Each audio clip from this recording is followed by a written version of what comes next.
लोग नाराज़ होते हैं हमारे काम से। कुछ लोग नाराज़ होते हैं हमारे काम से और कुछ लोग नाराज़ होते हैं हमारे नाम से। लेकिन आप बताइए कि हम क्या करें। मेरा लाइफ स्टाइल, मेरा स्टाइल ऑफ फंक्शनिंग, सब कुछ जो है हमारे पूर्वजों ने दिया है, भारत सरकार की तालीम ने दिया है। तो मैं जहाँ भी रहता हूँ अपना काम कोशिश करता हूँ कि अगर 100% ना हो तो 90% तक हो जाए। मेरे एक जनरल साहब हुआ करते थे, जब मैं कमीशन हुआ था तो उस समय वो कर्नल थे, colonel SK Sen. Eastern command में वो डायरेक्टर APS थे। उस समय डायरेक्टर का पोस्ट था।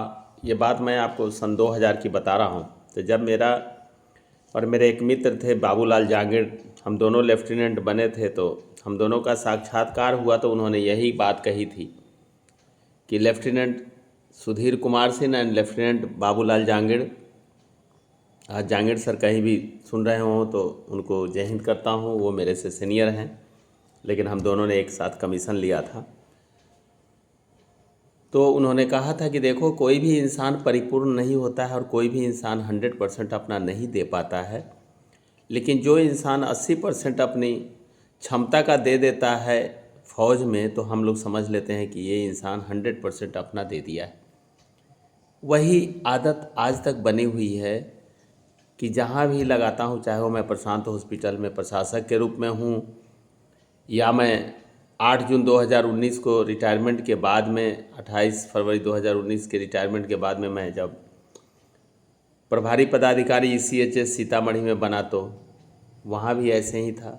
10-11 पेशेंट आते थे। लोग हमारे मित्र हैं, सुन रहे हैं, ये पब्लिक डोमेन है, मैं गलत बोलूँ तो बताइएगा। तो वहाँ पे जिस दिन मैंने 8 जून 2019 को टेक ओवर किया, उसी दिन से कारनामा शुरू हो गया और पेपर में छपी कि कर्नल सुधीर कुमार सिंह ने ECHS सीतामढ़ी की बागडोर संभाली, अब होगा ECHS सीतामढ़ी का जीर्णोद्धार। ये मैं नहीं कहता हूँ, ये सब कुछ पेपर में है। उस समय का देखिएगा तो आपको मिलेगा। आजकल तो डाटा सहेज करके सब कुछ डिजिटल मोड में है। और जानते हैं, मैं 1.5 साल में रहा और हम अपने साथियों के साथ में, मैं उन साथी का नाम लेना चाहूँगा कि हमारे नायब सूबेदार RK सिंह साहब थे, क्लर्क थे, हमारे नायक विकास मिश्रा साहब थे, वो नर्सिंग असिस्टेंट थे, हमारे डेंटल असिस्टेंट थे नायक AK ठाकुर, हमारे ऑनररी सूबेदार मेजर KP सिंह साहब थे, फार्मासिस्ट डॉक्टर रामनरेश कुमार साहब थे। ये कुछ साथी ऐसे ही थे। ये अपना कई लोग थे, अपना स्वीपर में भी थे, नाइट गार्ड में भी थे और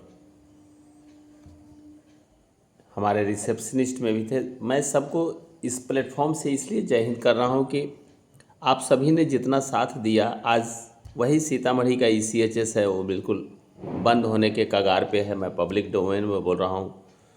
मेरे बाद में कई OIC आए, उन्होंने क्या किया सब कुछ है। मैं यहाँ पे छिटाकसी करने के लिए नहीं हूँ, लेकिन मेरा एक वसूल था कि मैं सीतामढ़ी में 8 बजे मैं मुजफ्फरपुर से चल करके और 8 बजे मैं मेहसौल चौक पर सीतामढ़ी में होता था। तो आप समझिए कि 4 साढ़े 4 बजे जगते थे। हमारी मालकिन, हमारी सरहज, रागनी सिंह, आशा सिंह, ये सब लोग नाश्ता खाना बना करके दे देते थे और मैं 6 बजे बस पकड़ लेता था। 8 बजे मतलब हर हालत में मेहसौल चौक पर होता था।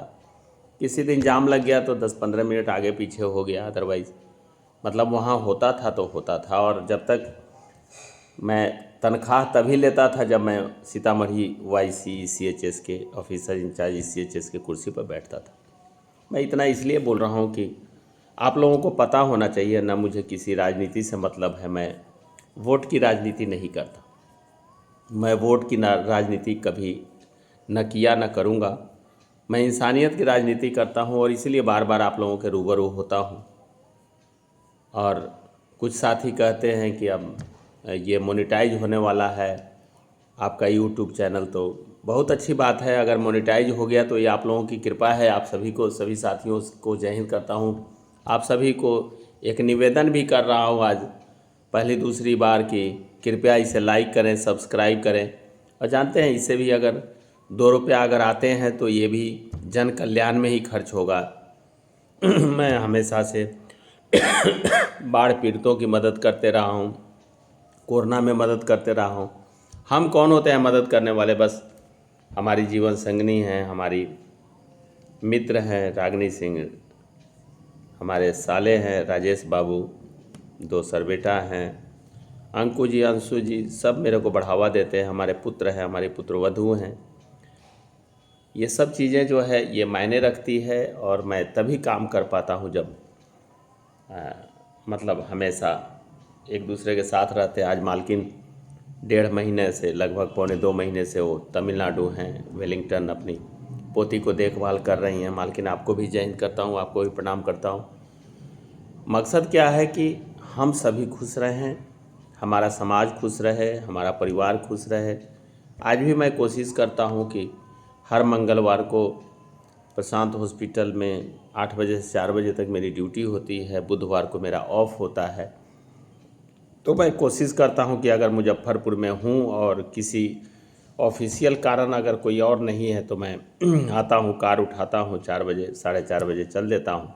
8 से 4 मेरी वहाँ प्रसाद में मेरी कर्म भूमि है, वहाँ ड्यूटी रहती है, तो ड्यूटी में कोई कोताही नहीं, वहाँ चल देता हूँ। फिर उसके बाद 6 साढ़े 6 बजे पहुँच जाता हूँ। रात में रहता हूँ, मंगलवार को बुधवार को पूरे दिन में रहता हूँ। जैसे आज अपना बुधवार है, आज नहीं गया हूँ। उसका कारण है कि 26 तारीख को मेडिकल कैंप है रत्नौली में, उसमें आप सभी बढ़ चढ़ करके हिस्सा लें। मैंने आज स्टेटस पर भी लगाया था, सारे स्पेशलिस्ट जा रहे हैं, फ्री मेडिकल कैंप है, फ्री दवा है, फ्री टेस्ट है। सो मेरा निवेदन आप सभी से यही रहता है कि मैं बार बार कहता हूँ, कोई दारू के लिए टिक ऑफ करता है, कोई नौकरी के लिए करता है, कोई कुछ करता है, कोई कुछ करता है। मैं आप सभी से पहला निवेदन ये कर रहा हूँ कि आप कृपया लाइक करें और शेयर करें, सब्सक्राइब करें। और ये आपकी मुहिम है और इस मुहिम में जितना आप हाथ बटाएंगे उतना ही जो है, जितना बोलते हैं ना, जितना गुड़ डालोगे उतना ही मिठास होगा। तो आप सभी की जनमत संग्रह हमें चाहिए और हमारा साथ आप लोगों को चाहिए। तो इसमें जो है ये जो लीकर का कोटा है हमारे ग्रुप बी ग्रुप सी पदों पर जो है पूर्व सैनिकों का, उसमें कोटा निर्धारित नहीं है बिहार सरकार में, उसको कोटा हो। प्रोफेशनल कॉलेज में जो आप देख रहे हैं कि इंजीनियरिंग कॉलेज है, मेडिकल कॉलेज है, उसमें हमारे पूर्व सैनिकों के आश्रितों को उसमें कोटा मिलना चाहिए। आए दिन के जो झगड़े हैं वो झगड़ों में हमारे पूर्व सैनिकों को घसीटा जाता है, उसको नहीं हो। और कहीं भी उनको सम्मानजनक जो है ये मिले। सिर्फ ये नहीं कि नेता सिर्फ फ़ोटो खिंचवाने के लिए होते हैं। मैं प्रशांत हॉस्पिटल में रहते हुए ऐसे ऐसे नेता को देखा है। यहाँ CGHS से भी इलाज होता है, यहाँ लोकसभा के जो MP हैं उनका भी इलाज होता है। सेंट्रल गवर्नमेंट हेल्थ सर्विसेज से उसका नोडल अफसर मैं ही हूँ। तो मैं देखता रहता हूँ यहाँ पर कि बड़े बड़े अरबपति आते हैं। आप हमारे जैसे को कौन पूछता है? बड़े बड़े सिविल सर्जन, बड़े बड़े डॉक्टर, सबको यह जब आता है, जब पेशेंट बेड पर पड़ा रहता है, तो उस समय याद आती है कि क्या ज़िंदगी में क्या अच्छा किया, क्या बुरा किया। तो मेरा रिक्वेस्ट आप सभी से है कि ज़िंदगी में अच्छा करते जाइए। और हम सभी एकत्रित हों। अभी तक बहुत सारे साथियों के मेरे पास फ़ोन आए, मैसेज आए। मैं आप सभी को तहे दिल से धन्यवाद कर रहा हूँ, आप सभी को जय हिंद कर रहा हूँ। आप सभी इतना प्यार देते हैं, सम्मान देते हैं, इसको जितना ज़्यादा से ज़्यादा हो शेयर करिए। पटना चलो, पटना चलो, पटना चलो। उससे पहले मीटिंग करो, मीटिंग करो, मीटिंग करो। और जब तक ये नहीं होगा तब तक कहीं कुछ नहीं होने वाला। इन्हीं शब्दों के साथ, आप सभी सर्वज्ञ हैं, आप सभी जानते हैं मैं प्रशांत में हूँ, मैं प्रशासक के रूप में आपका सेवक हूँ। प्रशांत हॉस्पिटल में हमारे पूर्व सैनिकों की भरमार है, बाढ़ आ जाती है, आप सभी आते हैं। मैं कोशिश करता हूँ, किसी को 2 मिनट देता हूँ, किसी को 2 घंटे देता हूँ, किसी को 10 मिनट देता हूँ, किसी को रूम में जाता हूँ और सभी से मिलता हूँ। प्रत्येक पेशेंट से मिलना मेरा एक दायित्व है और मुझे अच्छा लगता है। और आज मधुरापुर के ललन बाबू डिस्चार्ज होकर के गए 6ठे दिन। ललन भाई, आपको भी बहुत बहुत जय हिंद, आपको भी प्रणाम। पूरी हमारे मैनेजमेंट के साथियों को, हमारे कमांडर से सांग शेखर सर को, जिन्होंने आपको इतना सपोर्ट किया, बहुत बहुत बधाई हो। जय हिंद, जय भारत।